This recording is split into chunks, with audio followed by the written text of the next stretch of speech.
Hi everyone, good evening to all of you. So once again I am back. My name is Rakhi Datta and I am a leadership coach from Bhagavad Gita and Mahabharat, which is a complete transformation of human psychology. I am into corporates and educational institutions into this field since last more than 21 years now.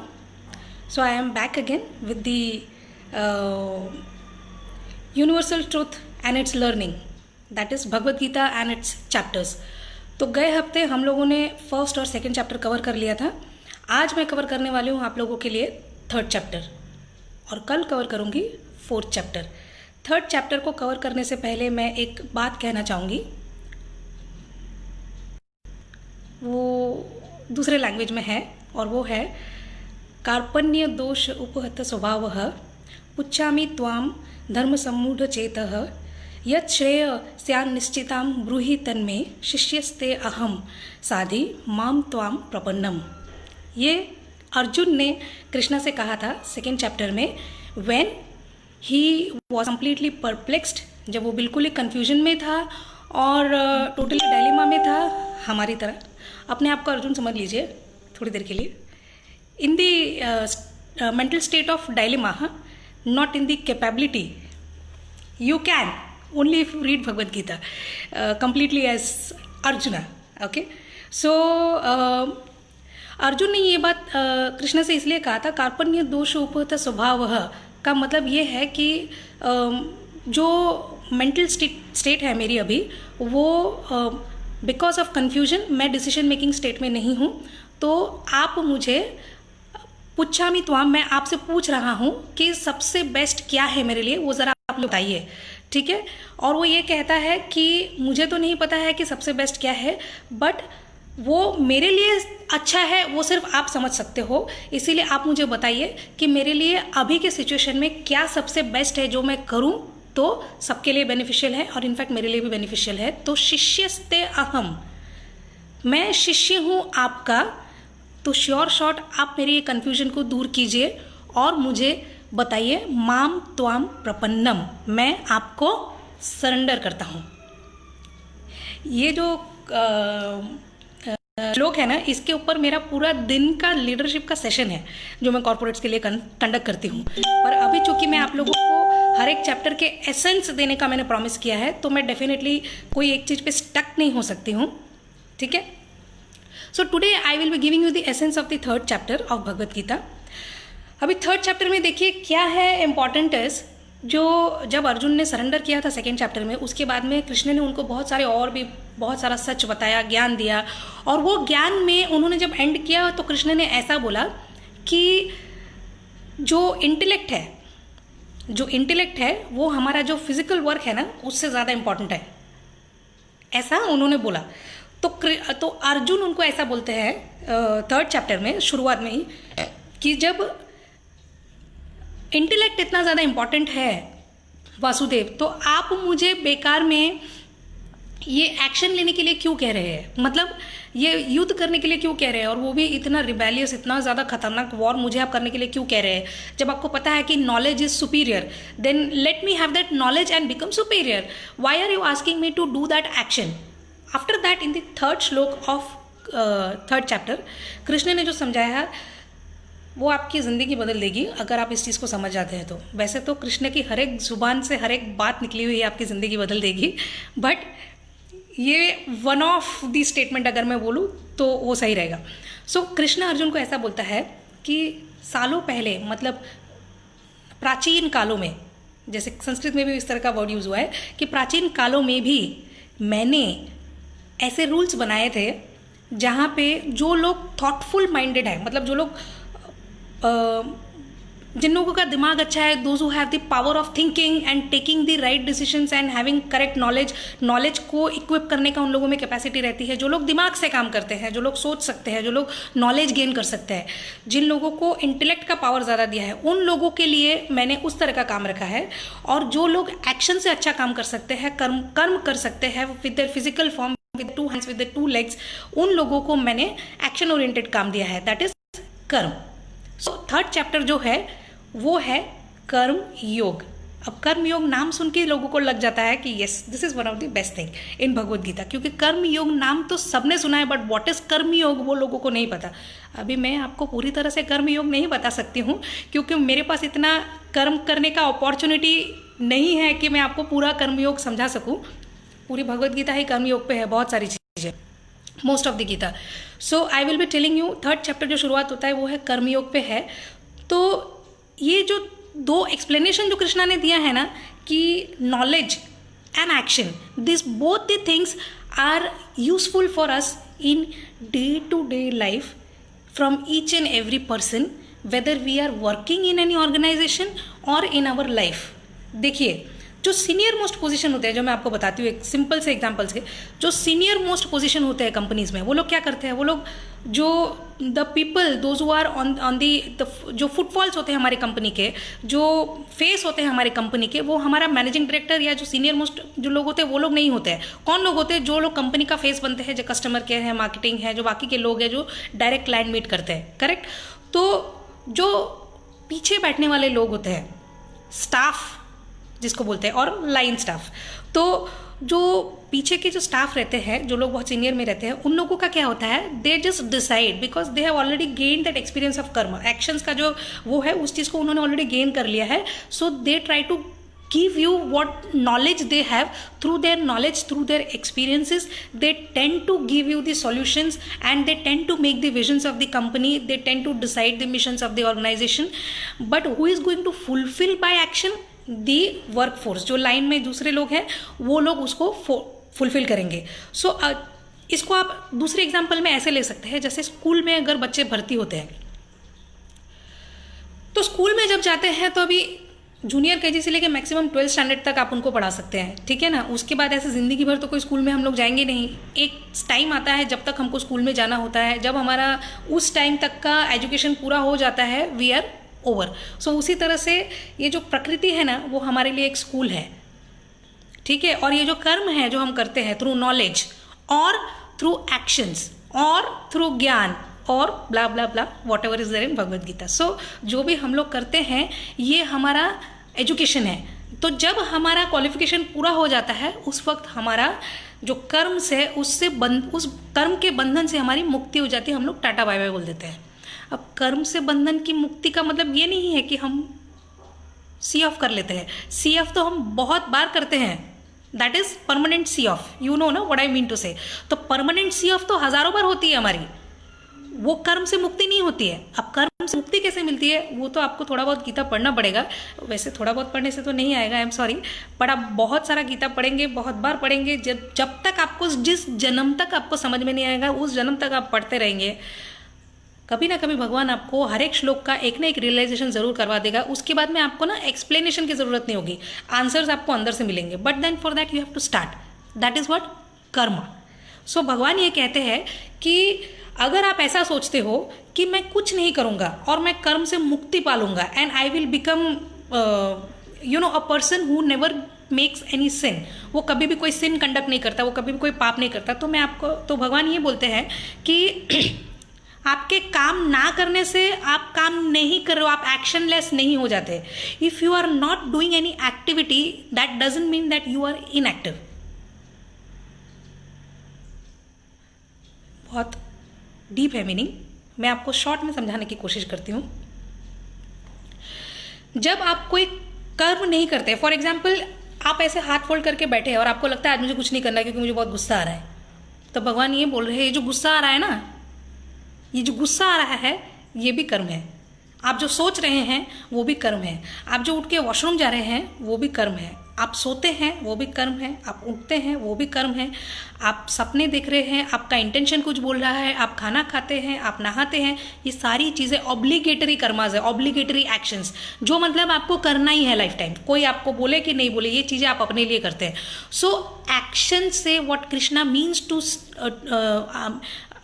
Tell Arjuna is कि action से आपको मुक्ति वैसे भी नहीं मिलेगी।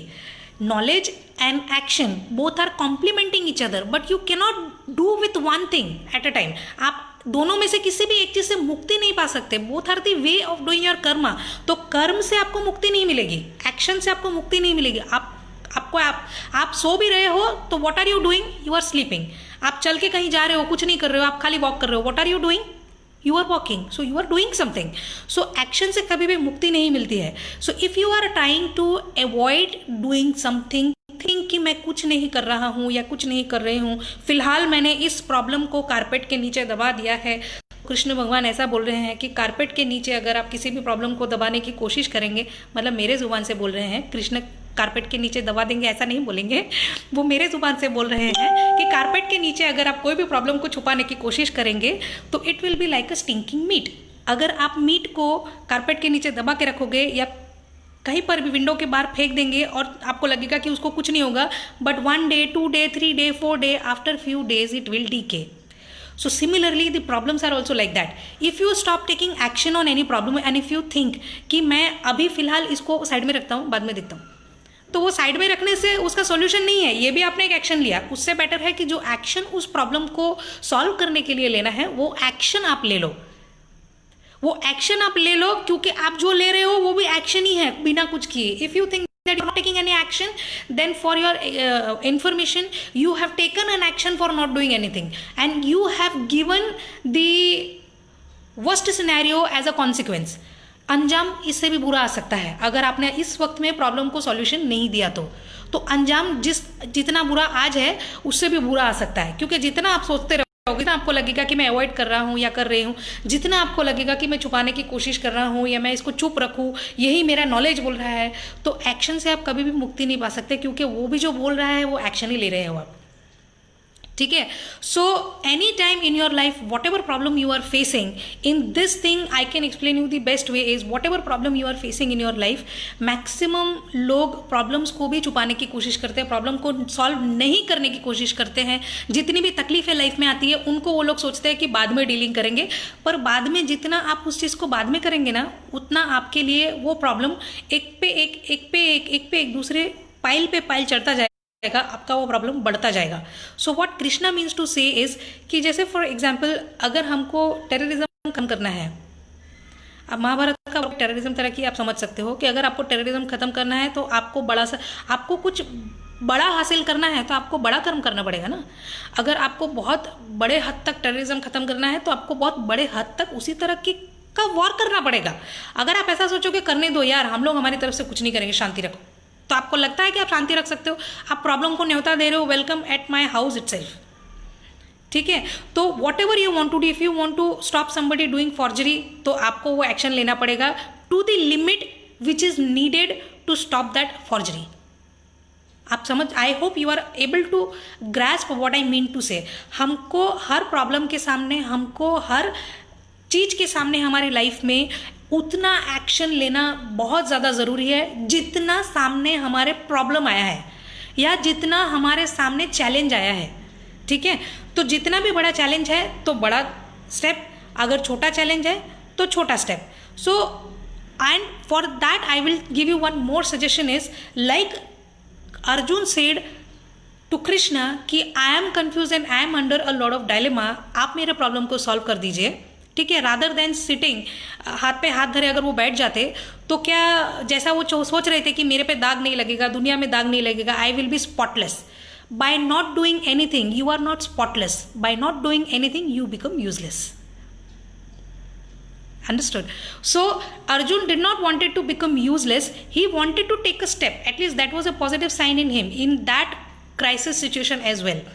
उसने ये पॉजिटिव स्टेप लिया कि उसने पूछा। अभी यहाँ पर आपको एक चीज़ ध्यान रखना है कि आपको भी जब अपना प्रॉब्लम सॉल्व करना है तो आप लोग भी पूछताछ कर सकते हैं जिन पे भी आप ट्रस्ट करते हैं उनको, और आप ये एक बार वेरीफाई कर लेना कि जिस पे भी आप ट्रस्ट कर रहे हैं कि वो सही में इंसान ट्रस्टवर्दी है कि नहीं। Because I will never give you any leverage, या मैं कभी भी नहीं कहूँगी कि कोई भी चीज़ हमेशा ही सही होती है या कोई भी चीज़ हमेशा ही गलत होती है।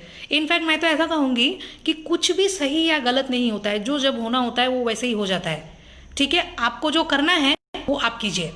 सो जब भी आप किसी से सजेशन भी मांग रहे हैं तो आप वो प्रॉब्लम को सॉल्व करने के लिए जो एक्शन आप ले रहे हैं, if you want suggestion from somebody then try to take that suggestion from people those whom you really trust and you are sure of that कि ये लोग ट्रस्ट वर्दी सही में है.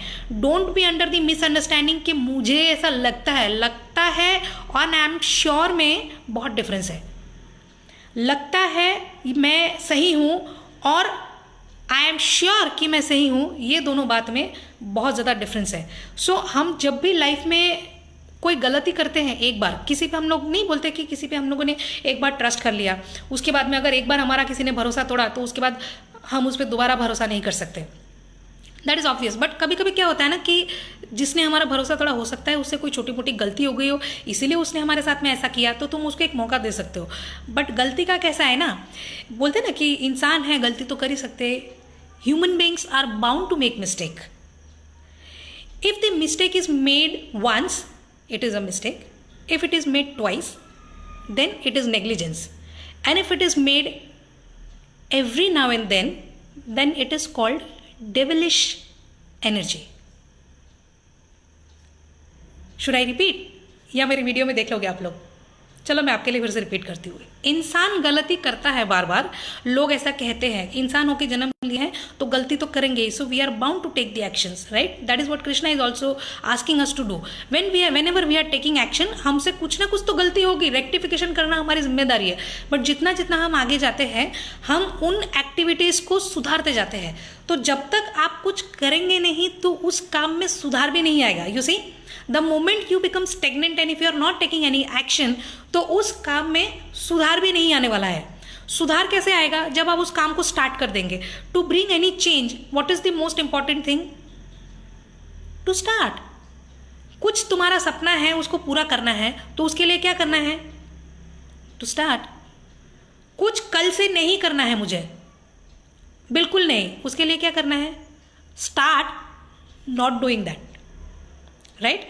सो human beings are bound to make mistakes, but if they are making the mistake once, it is a mistake. If it is repeated twice, then it is negligence. और अगर आप वही गलती को बार बार दोहराते हैं, it is called devilish energy. यानी बार बार, इतनी बार तो किसी को कुछ समझाने की ज़रूरत नहीं होती है ना. हम लोग बच्चों को कैसे बोलते हैं, यार तुमको बार बार समझाना पड़ता है, ये अच्छी बात नहीं है. पापा आ जाएंगे तो आपको डांटेंगे, पर पापा को भी इतनी ही बार डांटना पड़ता है कि ये गलतियाँ बार बार मत किया करो. उसी तरह से मम्मियों को भी डांटना पड़ता है, बड़ों को भी डांटना पड़ता है, यहाँ तक कि बुजुर्गों को भी समझाना पड़ता है कि एक बात को कितनी बार हम आपको समझाएं. तो एक बार इंसान से गलती होती है, 2 बार आप उसको नेग्लिजेंस गिन सकते हो, पर बार बार अगर वो चीज़ होती है तो आपको समझ जाना है कि वो गलती नहीं है, वो इंसान जानबूझ के ही कर रहा है. अब क्यों कर रहा है, आपको उस पर एक्शन लेना है कि ये जो गलती तुमसे बार बार हो रही है, ये क्यों हो रही है. गलती की माफ़ी हम आपको कर देंगे, बट पहले ये बताइए कि हो क्यों रही है आपसे ये गलती. So action is definitely necessary, but knowledge is complementing the action. आप एक्शन, आप अपना नया बिजनेस, आप अपना नया काम, अपना नया एजुकेशन, नया डिसीजन तभी ले सकते हो जब आपके पास में उसके रिलेटेड अच्छा खासा नॉलेज है. So you have to contact people, those who are having that kind of a knowledge, those who are expert in that field, and they can definitely guide you. They will guide you. They won't come and do their duty. Krishna guided Arjuna. He didn't fight on behalf of Arjuna. Got it? So similarly, आप जैसे ये मैंने आपको हर session में, in fact ये तो चलो गीता का मैं एक्सक्लूसिव सेशंस ले रही हूँ आप लोगों के लिए, बट वैसे भी मैं जब लाइव सेशन लेती हूँ या मैं ट्रेनिंग प्रोग्राम्स भी करती हूँ, मैं हर बार यही बोलती हूँ कि it is not possible for except Shri Krishna to explain Bhagavad Gita in maximum 40-45 minutes of time, क्योंकि सामने भी अर्जुन था. ठीक है ना, हम तो सिंपल मनुष्य है. हमारे में नर और नारायण थे वो, तो हमारे में नर जितनी इतनी कैपेसिटी नहीं है कि हमारे में इतना नॉलेज हो कि हम सामने वाला जब समझा रहा है तो तुरंत से उसको ग्रैस्प कर ले, वरना तो 45 मिनट में खत्म हो जाएगा गीता. ठीक है, बट सालों साल, जन्मों जन्मांतर लग जाते. So I always try to request people. कभी कभी ऐसा लगता है कि लोग सोचते होंगे कि राखी हमेशा लोगों को इतनी बार क्यों बोलती है गीता पढ़ो, गीता पढ़ो, गीता पढ़ो. वो इसीलिए बोलती हूँ क्योंकि जब आप लोग गीता पढ़ेंगे तो आप लोगों को बहुत अच्छे से पता चलेगा कि इसमें कितना जिंदगी का कितना सारा सॉल्यूशन है, सारे सॉल्यूशंस है rather. And another thing is you will understand what is the truth. हम किस चीज़ के पीछे भागते हैं, हम किस चीज़ को सॉल्यूशन समझते हैं और एक्चुअली में सॉल्यूशन होता क्या है, वो बहुत डिफरेंस है दोनों में। The thing what we consider as a solution and what Krishna has given as a solution in Bhagavad Gita is vast different. So because Gita में जो बोला गया है वो है सच, और हम जो कहते हैं और करते हैं और जो समझते हैं वो है हमारा perception. And if you really want to understand Bhagavad Gita from me, मेरे भगवद गीता के स्पेशली क्लासेस भी मैं लेती हूँ जहाँ पे चैप्टर वाइज, श्लोक वाइज बहुत ही डिटेल में मैं समझाती हूँ। तो वैसा भी आप विथ फैमिली, विथ कलीग्स, सबके साथ में आप ज्वाइन कर सकते हैं। There is no age bar, there is no religion bar, there is no female male gender और एनीथिंग, सब ज्वाइन कर सकते हैं। इनफैक्ट मैं तो बोलूँगी बच्चों को सबसे पहले ज्वाइन करवा दीजिए। जितना डिसीजन मेकिंग स्किल्स में आप लोगों ने आज गलतियाँ की है या हम लोगों ने की है वो बच्चे नहीं करेंगे, because this is the best book to create the skill in them of best decision making. Arjun dilemma में ही था ना, उसको डिसीजन लेने में नहीं आ रहा था, तो उसको डिसीजन लेने में किसने मदद किया? कृष्णा ने। कैसे मदद किया? गीता बोलकर। So that is why I am saying. और हर एक चैप्टर का एसेंस मैंने क्यों उठाया है, वो भी इसीलिए ही उठाया है ताकि लोगों तक ये सच पहुंच सके, क्योंकि लोगों को लगता है कि Bhagavad Gita may be very much boring, you know, and बहुत ही ज़्यादा स्पिरिचुअल होगा, मंत्र होंगे, श्लोक होंगे, पता नहीं कौन सा क्या क्या बोल दिया होगा संस्कृत में, कुछ समझ में नहीं आएगा। इसीलिए मैं ये एफर्टलेसली ट्राई कर रही हूँ ताकि लोगों को पता चले कि जब वो सुनेंगे मुझे तब उनको पता चलेगा कि सीरियसली ये चैप्टर्स में ऐसी ऐसी बातें लिखी हुई है। So when they understand the crux, the essence of each chapter, may be you all get more inclined towards reading Bhagavad Gita. It is one of the best management book. I have told 1,000 times. I am telling right now, till the last breath of my life, I will continue saying this. पता नहीं आप लोगों ने आज कितना सीखा, पर मैंने तो बहुत कोशिश की आप लोगों को सच को समझाने की। Maybe you are able to solve your problems in future more. यही सारी चीज़ें अगर आपने पूरी नहीं सुनी, आप लोग आ रहे जा रहे अगर ऐसा कर रहे हैं, तो यही चीज़ फेसबुक में तो रहेगी, मेरे यूट्यूब में भी जाएगी। आप लोग मेरे को ये सच को स्प्रेड करने में थोड़ा सा मदद कर दीजिए। यूट्यूब में जब मेरा ये वीडियो जाएगा, वहाँ पे जाके आप लोग उस वीडियो को सबको शेयर कर दीजिए, जिनको आप चाहते हैं कि मैनेजमेंट भी सीखने को मिले, प्रॉब्लम सॉल्विंग भी हो और उनको सच का पता भी चले। तो आप लोग प्लीज़ मेरा ये सच को स्प्रेड करने की मकसद को थोड़ा पूरा करने में हेल्प कर देंगे। I will be really very much thankful. You also will be blessed by Krishna, because Krishna ने कहा है जो भी इस ज्ञान को स्प्रेड करेगा और बोलेगा फुल श्रद्धा के साथ, उसको मेरी प्राप्ति जरूर होगी। That is the reason Rakhi is after this. So tomorrow at the same time I will be coming back with the 4th chapter. Don't forget to read the 3rd chapter today. I am sure there are many people इतनी बार बोलने के और सुनने के बाद भी अभी तक भगवद गीता को टच भी नहीं किया है। मैं कुछ नहीं कर सकती हूँ, मैं सिर्फ बता सकती हूँ आपको। कृष्ण ने भी यही किया था, सिर्फ बताया था। एक्शन लेने का काम अर्जुन का था। Okay, so stay tune. I will be coming back soon. Thank you so much for listening to me.